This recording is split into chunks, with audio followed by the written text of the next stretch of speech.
کیا کر رہا ہے؟ پاکستان میں یہ سہولت ہے، باقی کسی دنیا میں کہیں بھی نہیں ہے. ہر آدمی دوسرے کی فیلڈ میں کیا کر رہا ہے.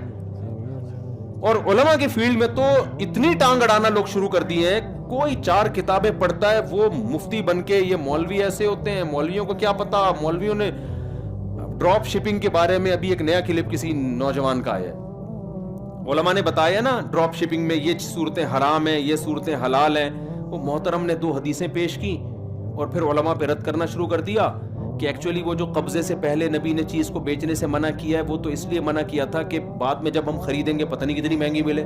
تو اب تو یہ سیٹ اپ ہی نہیں، اب تو کمپنیوں کی چیزوں کی قیمت متعین ہوتی ہے. او بھائی تیری فیلڈ نہیں ہے تو چپ کر کے بیٹھ جا. لینے کا نبی نے اس لیے کہ جس چیز کا آپ رسک نہیں لیتے اس پہ پروفٹ بھی آپ نہیں لے سکتے. ایک چیز نہ آپ نے خریدی ہے نہ آپ کے قبضے میں، آپ اٹھا کے کسی اور کو پہنا دو. وہ بیٹھے بیٹھے آپ پیسے لے رہے ہیں، اس کا رسک نہیں لے رہے. کمیشن ایجنٹ بن کے لیا جا سکتا ہے، بکوانے کے پیسے لے سکتے ہیں، اپنی چیز پہ پروفٹ اس وقت تک نہیں لے سکتے جب تک آپ کے زمان میں نہ آئے. اب یہ گہری باتیں، میں اس کی ڈیٹیل میں نہیں جا رہا.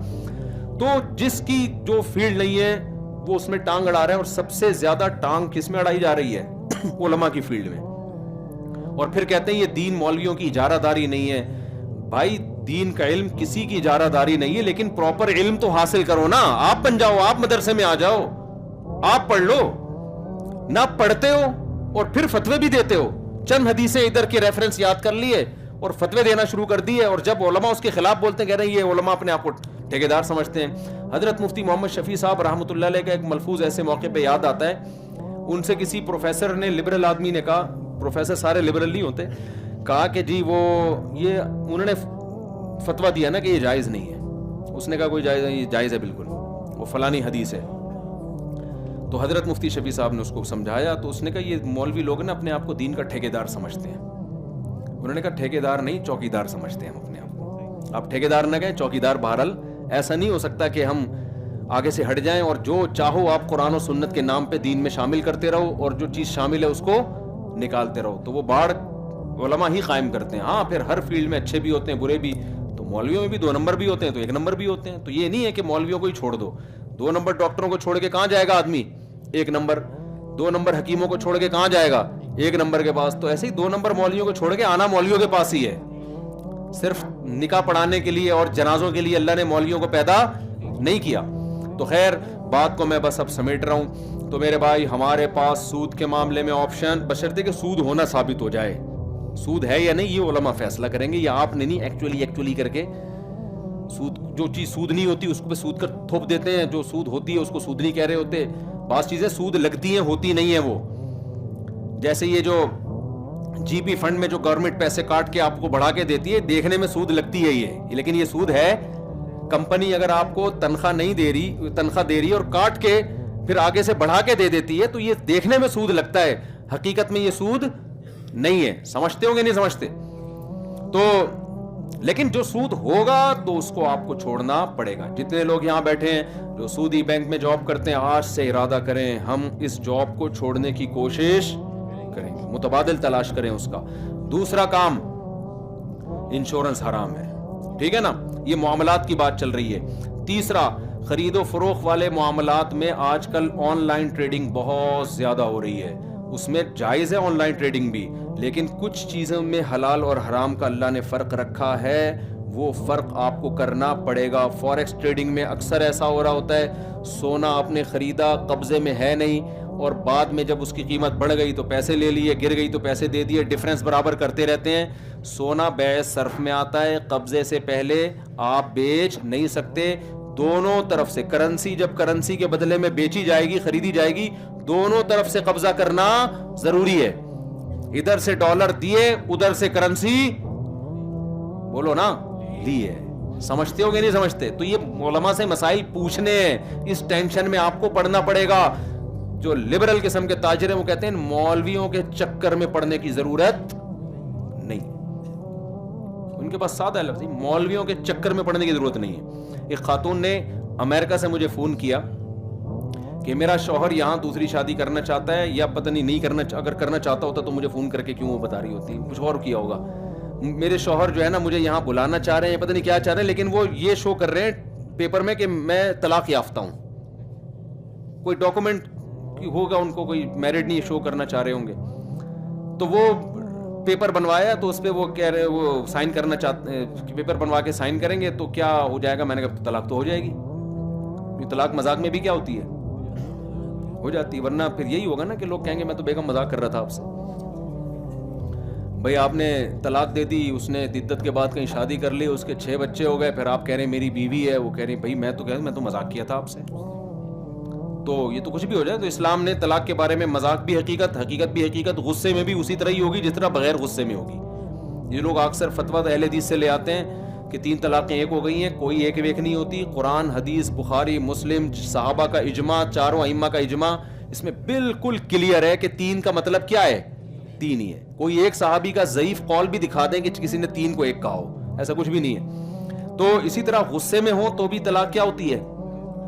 بولو، کیونکہ اکثر تو غصے میں ہی دی جاتی ہے نا. اسلام میں غصہ اور شراب یہ 2 چیزیں ایسی ہیں جن میں جرم قابل معافی نہیں ہے. حدود ساقط، جو قصاص ہے نا وہ شبہے سے ساقط ہوتا ہے. لیکن شراب پی کے آپ نے نشے میں کسی بندے کو مار دیا، بالکل آپ کا ارادہ نہیں تھا، آپ کو لٹکایا جائے گا پھانسی کے پندے پہ. یورپ تو کہے گا چونکہ وہ گوروں کے ہاں قانون یہ ہے کہ چونکہ بیچارہ دماغی حاضر نہیں تھا تو نہیں. اسلام کہتا ہے نہیں.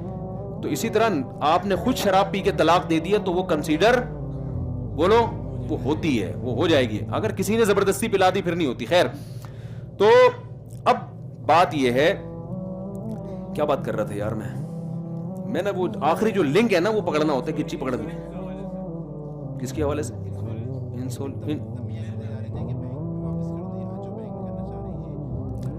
ابے یہ آخر میں کہاں کٹ گیا؟ آن لائن ٹریڈنگ، ڈالر کے ذریعے جو قبضہ، ہاں میں واقعہ سنا رہا تھا، وہ جو واقعہ رہ گیا تھا. ایک امریکہ سے خاتون نے کہا کہ وہ میرے شوہر میاں سائن کرنا چاہتے ہیں نا، تو میں نے کہا کہ نہیں کر دیے تو طلاق ہو جائے گی. تو پھر میں ان کو ہیلا بتا رہا تھا، تدبیر کہ یوں کر لیں، اس طرح کر لیں تو اس سے پیپر بھی بن جائے گا، طلاق بھی نہیں ہوگی. تو انہوں نے اپنے میاں کو سمجھایا. ان کے میاں نے بولا بھائی ان مولویوں کے چکر میں پڑنے کی ضرورت، بولو، یہ کئی سال پرانا واقعہ. جیسے میں کہہ رہا ہوں ایسے کرو، اور یہ مولوی یوں پکڑو، یوں، یہ ٹوپی ڈرامہ فضول قسم کی لگائے ہوئے. پھر اس کا فون آیا کہ جی وہ کہہ رہے ہیں مولویوں کے چکر میں پڑنے کی ضرورت نہیں، وہ کہہ رہے ہیں پتہ نہیں کیا ہیلا بتا رہے ہیں، یوں کرو یوں کرو. کچھ بھی نہیں ہوتا، میں کون سا سچی مچی کی دے رہا ہوں، ڈاکومنٹ بنوانے ہیں نا. تو میں نے کہا پھر ان سے بولیں کہ پھر بالکل بھی چکر میں پڑنے کی بالکل بھی ضرورت نہیں. پھر یہ نکاح کے تکلف کی کیا ضرورت ہے؟ آپ سیدھا 3 طلاقیں تو پیپر بناؤ، پھر بیگم کو رکھ لو. گورا مانتا ہے اس 3 طلاقوں کو؟ گورا کیا کہتے ہیں؟ یہ کیا 3؟ گورا کہتا ہے ڈیورس یہ کورٹ دے گی، مرد کو نہ مرد ڈیورس دے سکتا ہے نہ عورت. پھر میں نے کہا مر جاؤ تو یہ جنازہ ونازہ، غسل اور یہ سب ٹوپی ڈرامے، یہ جو اس کو بھی پھر ٹوپی ڈرامہ کرو نا. تو میں نے کہا کہیں بھی عیسائیوں کے قبرستان میں دفنا دو، ہندوؤں. پھر میں نے کہا قبرستان کے تکلف کی بھی ضرورت، اس چکر میں پڑنے کی بھی ضرورت نہیں ہے. کیونکہ قبرستان میں تو ہم اس لیے دفن کر رہے ہیں کہ انسانیت کا احترام ہمیں اسلام نے حکم دیا، غسل کفن. چلو ان کے یہاں عیسائیت ہے، عیسائیت حکم دیتی ہے. میں نے کہا جلا دو. پھر میں نے کہا جلانے کے چکر میں بھی پڑھنے کی بالکل بھی ضرورت. بھائی چکر سے اگر نکلنا ہے، ٹینشن فری زندگی گزارنی ہے تو فل ٹینشن فری ہو نا، پھر عقل سے فیصلہ کرواؤ نا. میں نے کہا بہترین طریقہ یہ کباب بنا کے لوگوں کو کھلا دو. کیونکہ جب آپ مر گئے، اللہ تو آپ نے نکال دیا نا. ارے یہ تو اللہ کے رسول کہہ رہے ہیں نا، ثلاثن جدہن جد وہزلہن جد. 3 چیزیں مذاق میں بھی حقیقت، حقیقت میں بھی حقیقت. مولویوں کے چکر سے آپ نکال کے اصل میں رسول اللہ کے صلی اللہ علیہ وسلم کے آپ احکامات سے نکالنا چاہ رہے ہو. اور نبی سے نکالنے کا مطلب کیا ہے؟ ڈکشنری سے اللہ کو نکال رہے ہو. تو جب اللہ کو نکال دیا تو جنازے کے چکر میں پڑنے کی ضرورت نہیں ہے. پھر عقل سے فیصلہ کرواؤ. تو عقل یہ کہتی ہے کہ انسان جب مر جائے تو کیڑوں نے بھی کھانا ہے، بہتر نہیں وسیم بھائی کھا لیں؟ کیا خیال ہے؟ آپ تو جب مر ہی گئے، ختم ہی ہو گئے، اب کسی کام کے نہیں ہے، تو انسانیت کے کام آ جاؤ نا. گوشت کتنا مہنگا ہو رہا ہے، آنکھیں ڈونیٹ کر دو، کسی نابینا کے لگ جائے گی. کان بھی اسٹور کر دو، ہو سکتا ہے کوئی کن کٹا ہو، اس پہ فٹ آ جائیے. ہمارے یہاں ڈیفنس میں ویلیاں ابھی بھی لگا رہے ہیں، گھٹنوں کی ضرورت پڑتی ہے، گھٹنوں کی بال بہت مہنگی، وہ لگا دو. تھوڑا سا گوشت باقی رہ جائے گا، شاپر میں جنازہ ہو رہا ہوگا کہ جی یہ گوشت کسی کے، کیا خیال ہے؟ تو وہ اب جنازے کے تکلف کی ضرورت ہے اس میں. اس کے کباب پروٹین فل آف پروٹین ہے یار. تو چکر سے نکلو. تو یہ منافقت والا چھوڑ دو کہ جی نکاح بھی ہوگا. نکاح تو اسلام کہتا ہے, غیر مسلم تھوڑی کہتے ہیں نکاح, وہ کہتے ہیں کلچر کا حصہ ہے, آپ کرو. وہاں کی گورنمنٹ کہتی ہے ہمارا ہیڈک نہیں, آپ میرج سسٹم کے تحت رہتے ہو یا ایسے ہی رہتے ہو. یہ تو انسانوں کے بنائے ہوئے, ہم تھوڑی کہتے ہیں, ہم کہتے ہیں خدائی قانون ہے. تو مولویوں کے چکر میں یا تو پورا نکل جاؤ یا پڑھو تو میرے بھائی پورا پڑھو. مولویوں کے چکر سے نکلنا آسان نہیں ہے. اور میں نے کہا جب یہ بڈھا ہو جائے گا نا, تو جب بیٹا اس کو اولڈ ہاؤس میں جمع کرائے گا نا, تو پھر مولوی سے یہ فتویٰ لے کر آئے گا کہ یہ میرا بچہ صحیح کر رہا ہے کہ غلط کر رہا ہے. مولوی کہے گا کہ قرآن کی آیت کوٹ کر کے کہے گا وَلَا تَقُلْ لَهُمَا اُفٍّ, ان کے سامنے اف کرنے کی اجازت نہیں ہے. اس بوڑھے باپ کو گھر میں رکھنا ہے, اس کی کھانسی کو, اس کی ٹینشن کو, اس کے غصے کو برداشت کرنا ہے. اتنا برداشت کرنا ہے کہ اف کہنے کی اجازت نہیں, اور ذلت سے اپنے بازوؤں کو اس کے سامنے جھکا کے رکھنا ہے.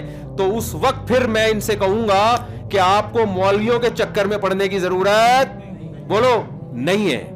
تو مولوی کے چکر میں اتنا جتنا میٹھا میٹھا ہپ ہپ اور کڑوا کڑوا بولو بھائی تھو تھو.